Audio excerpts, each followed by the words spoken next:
Le président égyptien Abdel Fattah el-Sisi s'est entretenu jeudi dernier au Caire avec le premier ministre éthiopien Haïl Mariam Desalegn.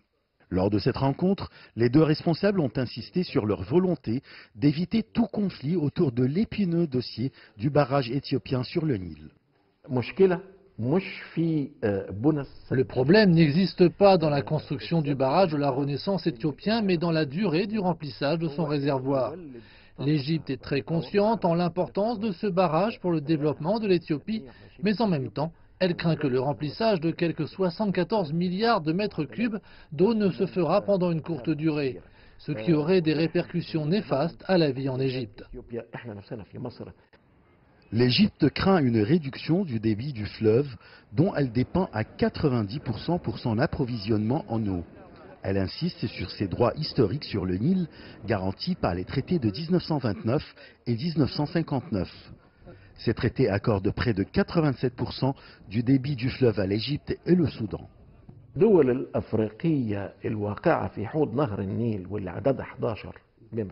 Les 11 pays riverains du bassin du Nil ne profitent pas de la quantité de l'eau de ce fleuve. Plus de 85% de la quantité de l'eau du Nil est gaspillée. Il vaut mieux de se concentrer afin de trouver des moyens pour profiter de cette énorme quantité d'eau perdue. En cas de remplissage du réservoir de ce barrage en une courte durée, le haut barrage égyptien serait affecté. Plus de 4 millions d'hectares de terres agricoles égyptiennes deviendraient incultivables et par conséquent, le paysan égyptien serait influencé.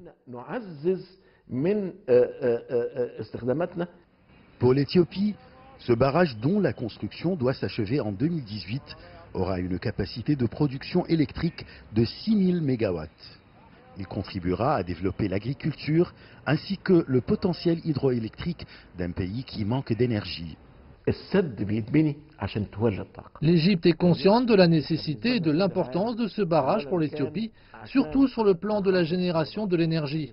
En mars 2015, l'Égypte, le Soudan et l'Éthiopie ont signé une déclaration de principe en vertu de laquelle le remplissage du réservoir du barrage ne commence qu'après l'approbation d'une expertise technique internationale.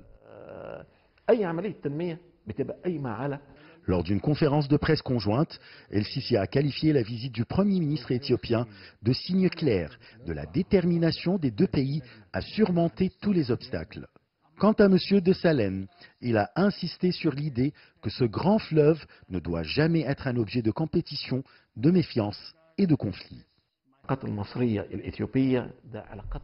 Les relations égypto-éthiopiennes ne se limitent pas aux relations politiques, mais s'étendent au volet économique et social.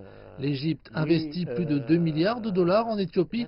Lors de cette rencontre, les deux parties ont signé un accord pour l'établissement d'une zone industrielle égyptienne en Éthiopie. Quelques jours avant la visite du Premier ministre éthiopien en Égypte, le président Abdel Fattah el-Sisi a tenu à apaiser les tensions entre les deux pays en insistant sur le fait que l'Égypte ne fera pas la guerre à ses frères. Les analystes estiment qu'il n'y aura pas de conflit entre deux peuples qui se partagent la goutte d'eau depuis des millénaires.